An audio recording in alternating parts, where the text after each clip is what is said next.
All right, so hello and welcome to the video. My name is Wade Smith, and this is in response to a gentleman on Quora who made a long post to me thinking that I didn't know what I was talking about.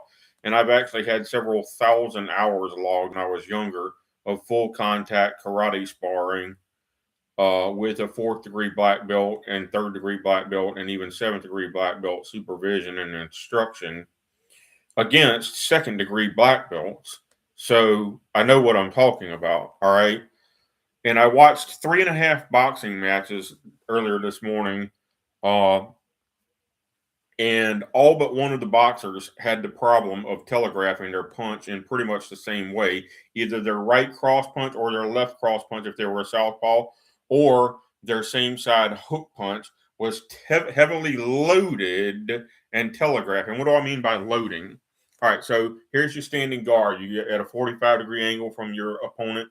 Your guard is roughly chin to cheek high, and your elbows are tight but not pointing inward because that makes you vulnerable.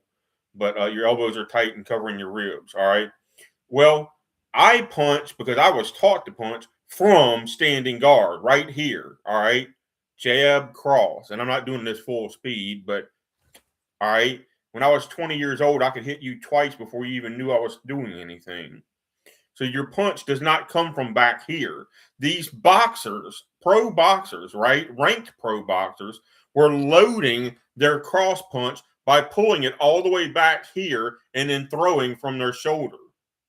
And I'm like, I could block that right now, much less when I was 20 years old. I could literally see that punch coming and time it and block it. All right. So don't tell me that I don't know what I'm talking about. When it's always wrong to load your punches because it's telegraphing. This is what untrained women do when they punch, and it's what these men were doing. All right, in pro boxing, and they were supposedly ranked in Australia and the UK, respectively.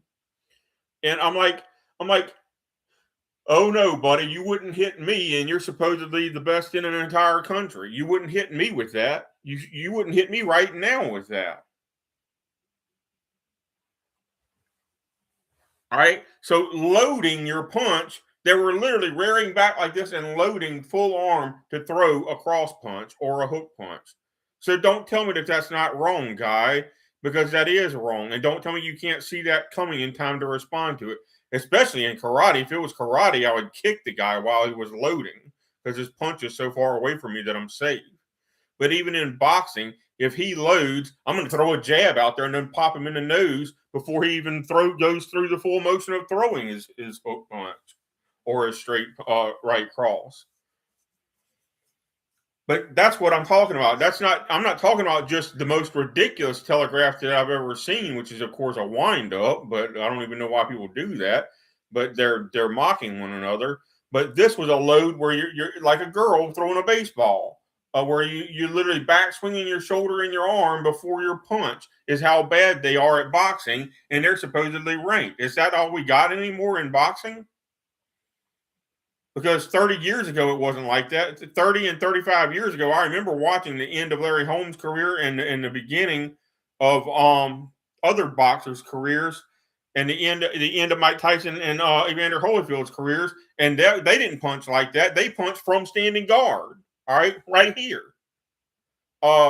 These people, this whole rearing your shoulder back swinging to throw a punch is the worst kind of telegraph there is, short of sitting here winding up your punch like Muhammad Ali or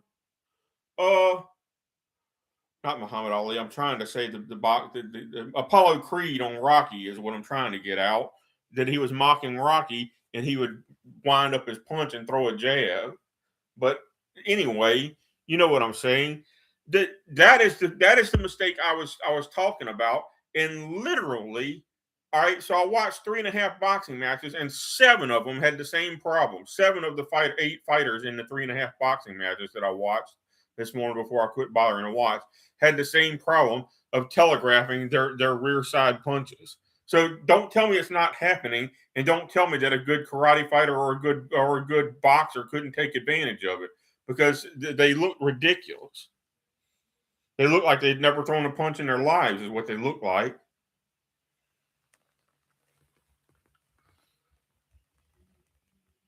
But again, if it was karate or my old sensei's dojo rules where both striking and grappling were allowed, all strikes and all grappling were allowed, I would have done hit the guy twice before he even threw his one punch because he's wasting time back swinging. And I'm going to do something like jab and snap kick while you're sitting here back swinging and loading your punch.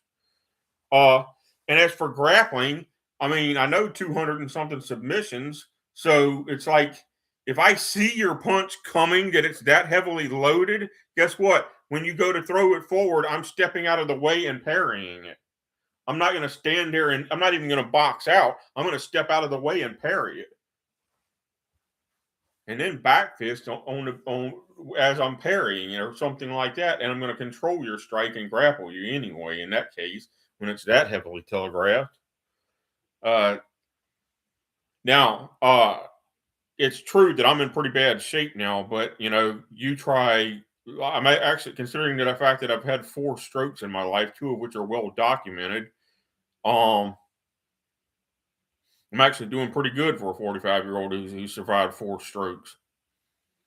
See if you're looking as good next time after you have a stroke or 2. So, when I was 20 years old, I was 185 pounds, and I did 200 push-ups every day, 200 sit-ups every day, 20 pull-ups every day, 200 jumping jacks, and 200 jump lunges every day. In addition to cardio kickboxing and traditional karate and full contact sparring every day, and running 1.5 miles every day. So I was working out 3 hours per day in the dojo and about an hour per day on my own at home.